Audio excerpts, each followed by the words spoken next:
Mr. Moore, I just want to start off by saying it's such an honor to interview you. My first question was, how has the amount of trash you've observed in the gyres, such as the Great Pacific Garbage Patch, increased over time from when you initially found it in 1997? Sailing his research catamaran, Algeta, Moore and a small crew drag a trawling device through the garbage patch to study the content of ocean water. And what they find, he describes as a plastic soup, more plastic in some waters than plankton, the basic food organism of the ocean. It has a few insects in it, like halibates. It has some zooplankton, but overwhelmingly what we're seeing here are plastic particles. The ocean has become a plastic soup. This is the soup. The problem with plastic in particular is that it doesn't quite float and doesn't sink either. Sunlight and salt water slowly break it down until bags become shreds and hard objects break down to multicolored chips. This is the new beach sand that we're seeing throughout the Pacific Islands. It's a sand made of plastic.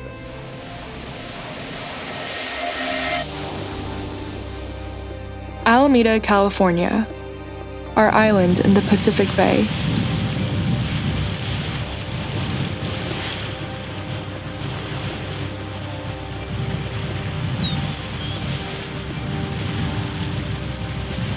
And it is suffering.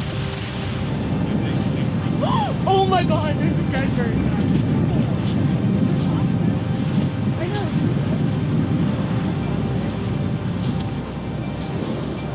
Let's see. Dude, they look sad.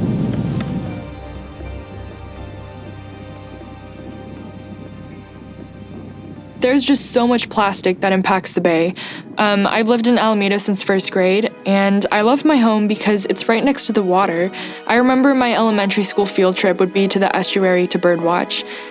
I decided to join Community Action for a Sustainable Alameda and Okapi Reusable for an internship along with Christina, Olivia, and Cassidy, because we really just want to protect our home and the life on it.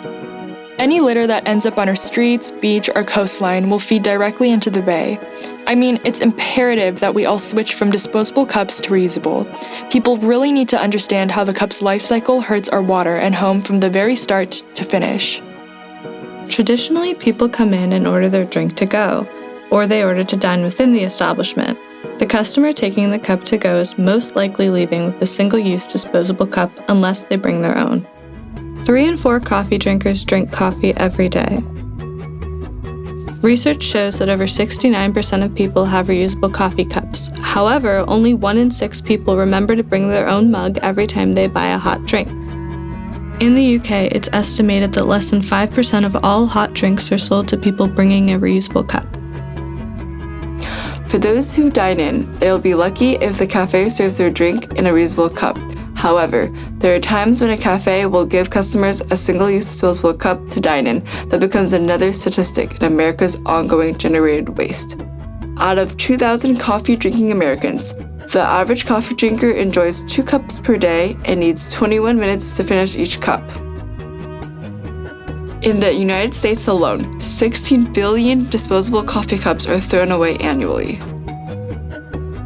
In the world of convenience, most consumers don't think about everything that goes into the production of the cup. Why would they? The life cycle of the cup is hidden from their sight.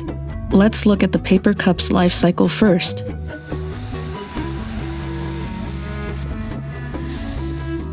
The production of a paper coffee cup has 2 distinct stages. 1, the extraction of raw materials, and 2, material processing and manufacturing. Harvesting trees. Logging and lumber extraction practices for raw materials to be used for single-use purposes can be unsustainable and lead to habitat loss that contributes to biodiversity loss. Flooding and droughts give rise to slope instability and soil erosion. Deforestation expedites carbon released into the atmosphere.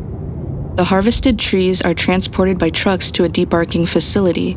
The debarked trees are transported to a second facility to transform into tree chips. The tree chips are converted into pulp using toxic chemicals. The pulp is laid out into thin sheets of paper. paper is shaped into a cup. Typically, a thin plastic layer is then heated and applied to the interior of the cup. The most common type of plastic used is polyethylene.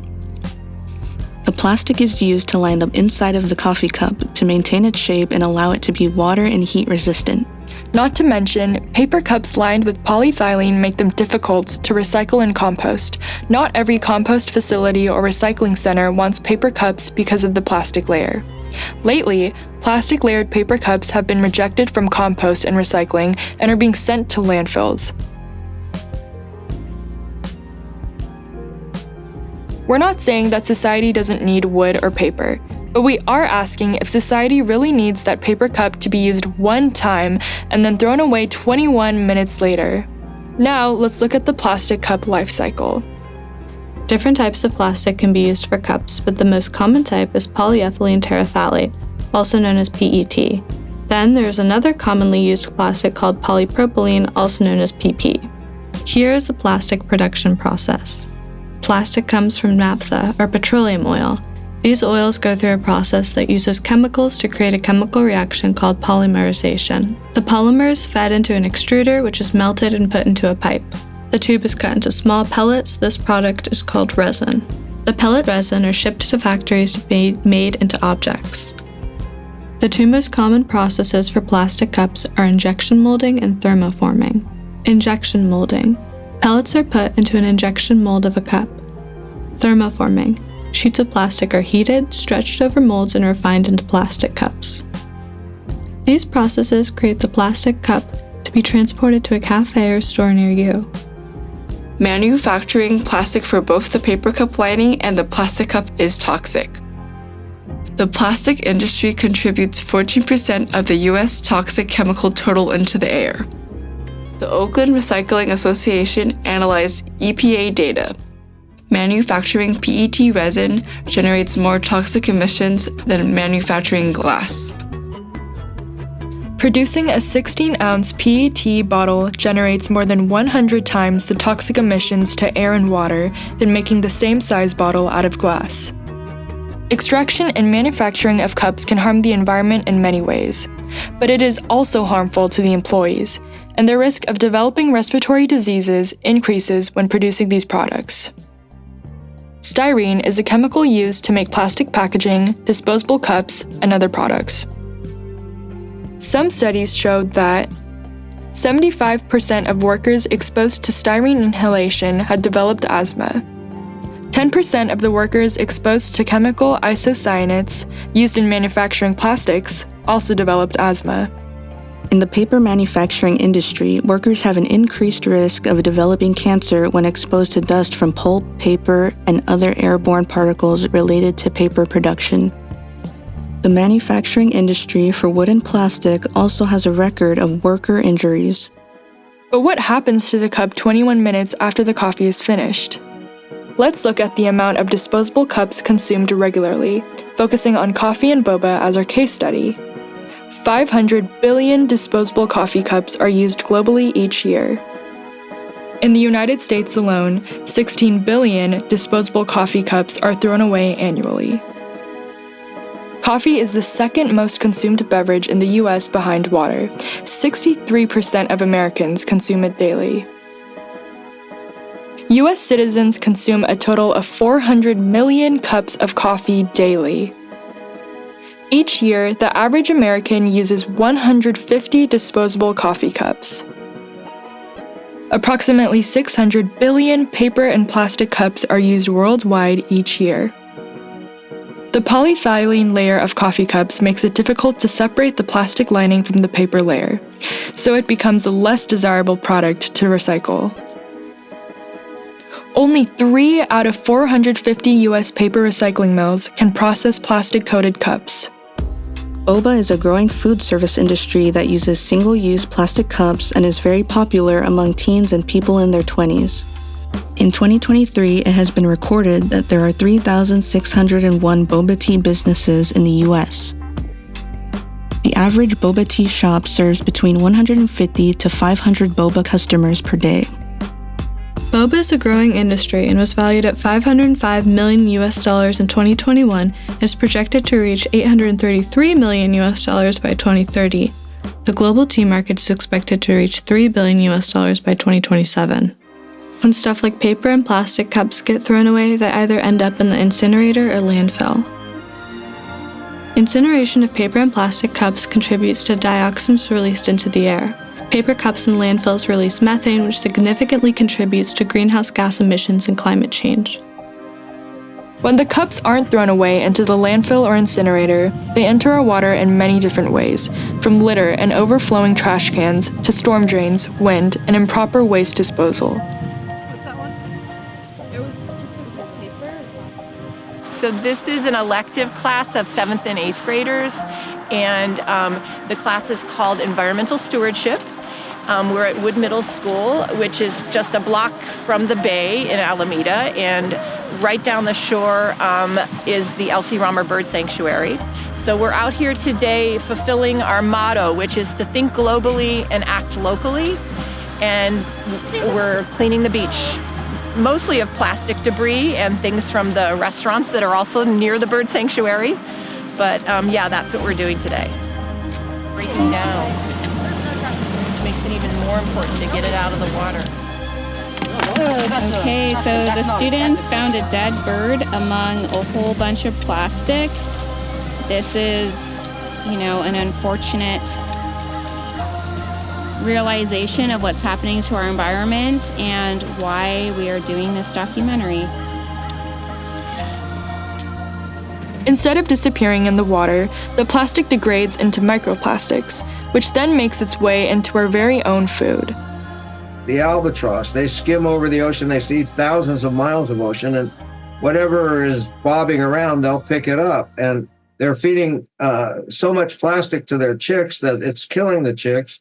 And other species have been monitored, and there's a new diagnosis now for birds that eat plastic. It's called plasticosis. And the evidence is that because of that plastic diet, seabirds are now smaller and they have more disease. They're smaller and sicker because of these broken down bits of plastic. So animals are dying and becoming smaller and sicker and dying because of our plastic trash. So plankton are consuming plastic, and the great whales are consuming plastic.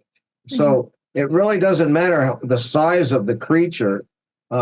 Plastic will mimic that food. It just has, that's the whole definition of plastic, is it's infinitely mimicking, infinitely moldable, can be any color, any size, any shape. And as it breaks down, it assumes those in a random, haphazard way. So you've got this really problematic material that is not slowing down in its use because the world is demanding more plastic. Why? Because it's convenient. A study in the San Francisco Bay found greater levels of microplastics in the bay than other waters in North America. 6 times more plastic than plankton on the surface. And that finding that there was more trash than life, that's what really exploded this issue and started what we call the plastic conversation. I call it pulling back the plastic curtain of ignorance on the material that defines our age. We are living in the age of plastic. 90% of all seabirds are found to have plastic pieces in their stomachs. Plastic is found in 100% of turtles, 59% of whales, and 36% of seals. And hundreds more of marine species in our home ingest plastic debris, leading to starvation, infections, and injuries.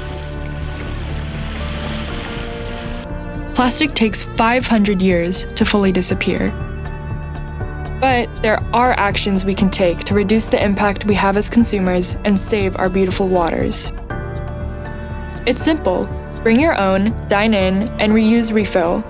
This can be achieved through Alameda's new local solution, Okapi Reusables. Okapi Reusables is a company making it easier to borrow reusable takeout cups from your favorite cafes across Alameda. Okapi is a circular borrowing system. They are trying to shift the culture away from using things once and then throwing them away. Only 20% of US citizens surveyed almost always use their own cups when buying coffee to go. Okapi Reusables is a solution for the day when people forget to bring their own cups. The Borrow Cup programs, like Okapi, are sustainable backup solutions. In 2023, the EPA issued a draft national strategy to prevent plastic pollution. At the top of the EPA's list of recommendations was to reduce the production and consumption of single-use plastics.